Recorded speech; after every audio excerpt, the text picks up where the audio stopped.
안녕하세요. 클릭 세상 속으로 박성우입니다. 남한 인터넷에서 많은 관심을 받은 이야기를 쉽게 풀어서 전해드립니다. 2018년 8월 초 한 장의 사진이 남한의 사회관계망 서비스를 뜨겁게 달궜습니다. 가격 하락으로 팔수록 손해인 탓에 멀쩡한 애호박을 폐기 처분하는 사진입니다. 오죽하면 갈아엎을까 안타깝다 이런 반응들이 쏟아졌는데요. 그래서일까요? 도시에서는 애호박 사주기 운동이 벌어졌습니다. 상상하지도 못했던 유쾌한 반전, 첫 번째 소식입니다. 남새의 한 종류로 전과 무침 등을 해먹을 수 있는 덜 여문 어린 호박인 애호박이 풍년입니다. 적게 내린 비와 풍부한 일조량 덕분에 예년에 비해서 수확량이 늘었는데요.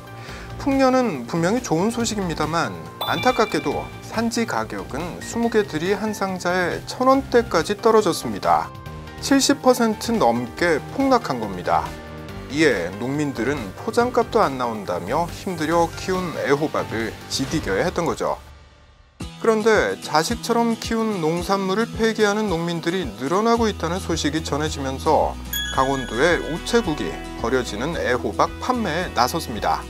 이런 소식은 주부들이 많이 모여있는 인터넷 사이트를 중심으로 사람들에게 알려지기 시작했는데요. 남한 사람들은 인터넷으로 물건을 많이 사죠. 대개 빨리 보내달라, 좋은 걸로 보내달라 이런 요구를 하는 게 일반적입니다. 하지만 애호박 관련 고객 문의 게시판에는 이상하게도 천천히 보내셔도 됩니다. 상처난 것도 괜찮아요. 힘내세요. 이런 격려의 글들이 넘쳐나기 시작했습니다.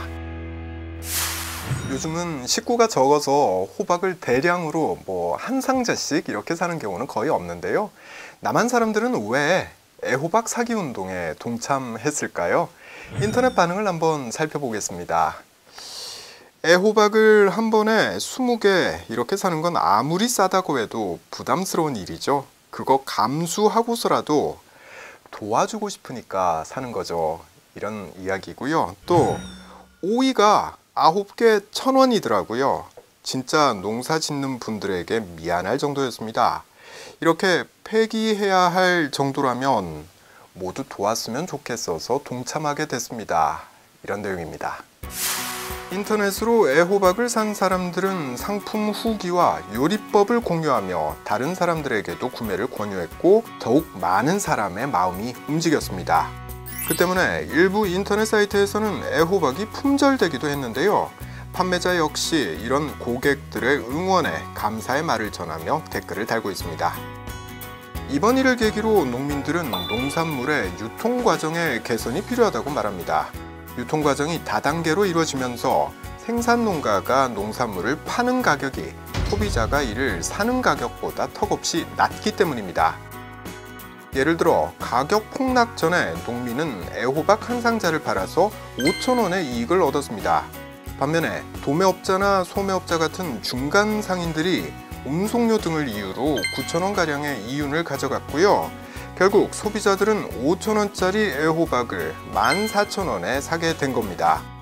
이런 구조적 문제가 있다 보니 풍년이 들 때마다 농민들은 작물을 팔수록 손해를 보고 결국 소중한 농산물을 폐기하는 일이 반복된다는 지적인데요.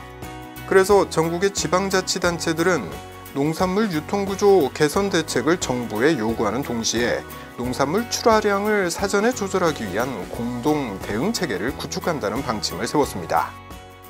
탈북자들이 남한에 와서 가장 이해가 안 되는 일이 바로 돈이 안 된다고 멀쩡한 농산물을 폐기하는 거라고 말을 합니다. 배추밭을 갈아엎고 애호박, 양파 등을 불도저로 밀어버리는 그런 장면을 접할 때면 저거 같이 먹고 살면 좋겠다 이런 생각을 한다는 건데요. 남한 사람들의 마음도 다르지 않습니다. 그래서 서로를 걱정하고 배려하며 애호박 사기 운동을 펼쳤던 걸 텐데요. 하지만 이런 일이 반복되면 안 되겠죠? 농산물 산지 폐기라는 악순환을 끊기 위한 보다 적극적인 대처가 필요하겠습니다.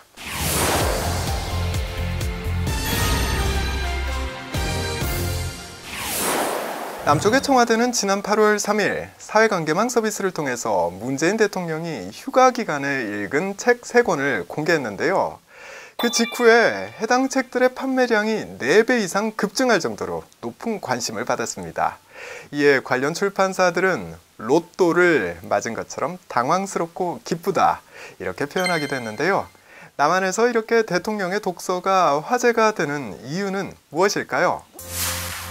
5.18 광주 민주화 운동을 다룬 작가 한강의 소설 소년이 온다, 바둑, 악기, 그림 등의 분야에서 최고의 경지에 오른 예술가들의 이야기를 담은 김성동의 국수, 그리고 6차례 방북해 북한을 취재한 진천규의 평양의 시간은 서울의 시간과 함께 흐른다.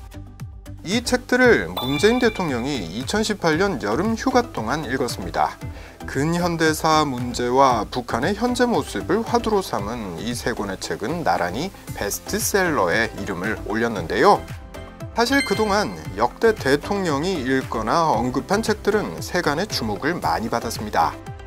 2015년 박근혜 전 대통령은 여름 휴가 복귀 이후 국무회의에서 임마누엘 페스트라이시의 한국인만 모르는 다른 대한민국을 언급해 주간 베스트셀러에 올렸고요. 이명박 전 대통령은 2009년 여름 휴가를 떠나기 전에 청와대 참모진에 세계적인 경제학자인 리처드 틸러의 넛지를 선물해 40만 권이 넘게 팔리는 열풍을 일으키기도 했습니다. 성인 10명 중에 4명은 책을 1년에 단 한 권도 안 읽는 남한에서 대통령이 언급한 책이 많이 팔리는 거 꽤 기이한 현상이기도 한데요.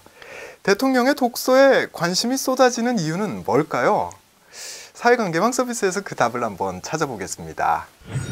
대통령이 휴가 때 읽은 책에서 지도자의 관심이 어디 있는지 엿볼 수 있다.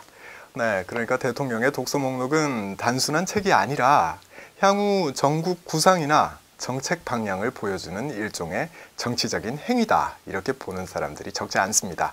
그래서 그 의중을 파악해 보려는 사람들이 책을 사기 시작했다는 거죠. 또 대통령의 독서 목록을 보고 갑자기 나도 미뤄뒀던 책을 꺼내 읽었다. 네, 이런 거죠. 대통령이 그 바쁜 시간에 휴가를 내서 휴가지로 떠났다. 그러면은 잠을 자거나 좀 푹 쉴 줄 알았는데 책을 본다는 거죠. 이게 일단 신기하고 그러다 보니까 내가 자극이 되는 거예요. 나도 책을 좀 볼까? 그러다 보니까 대통령은 무슨 책을 봤지? 그래서 대통령의 독서 목록에 관심이 가는 거죠. 사실 남한의 독서 인구는 점점 줄어들고 있습니다. 2인 이상 가구의 월 평균 도서 구입비가 2016년 15,335원으로 역대 최저치를 기록하기도 했는데요. 이렇게 책을 읽는 사람, 사는 사람이 줄어드니 결국 문을 닫게 되는 출판사와 서점도 늘어나는 상황입니다. 때문에 독서율을 끌어올리기 위해 다양한 노력이 이어지고 있는데요. 한 달에 6,500원만 내면 읽고 싶은 책을 스마트폰 같은 전자기기에 내려받아서 언제 어디서나 읽을 수 있는 서비스도 시작됐고요. 읽는 대신 소리로 듣는 오디오북도 활성화되고 있습니다. 책을 조금이라도 더 편히 접할 수 있도록 출판 시장이 변화하고 있는 건데요. 심지어는 바다나 수영장 등에서도 독서를 즐길 수 있도록 물에 젖지 않는 책도 개발됐습니다. 나무가 아니라 돌로 만든 종이로 특수 제작한 거죠. 또 휴대가 편한 소형책, 버튼만 누르면 문학작품의 한 구절이 영수증처럼 생긴 종이에 적혀 출력돼서 책을 읽고 싶게 만드는 문학 자판기도 등장했습니다. 다양한 방법들이 동원되는 출판 시장에 대통령의 독서 목록은 활기를 불어넣고 있는데요. 빠르게 변하는 요즘 시대에 좋은 영향력을 나눌 수 있는 많은 사람이 책을 읽고 추천하며 즐거움과 의미를 공유하는 일이 더 많아졌으면 좋겠습니다. 지금까지 박성호였습니다. 다음 시간에 다시 뵙겠습니다.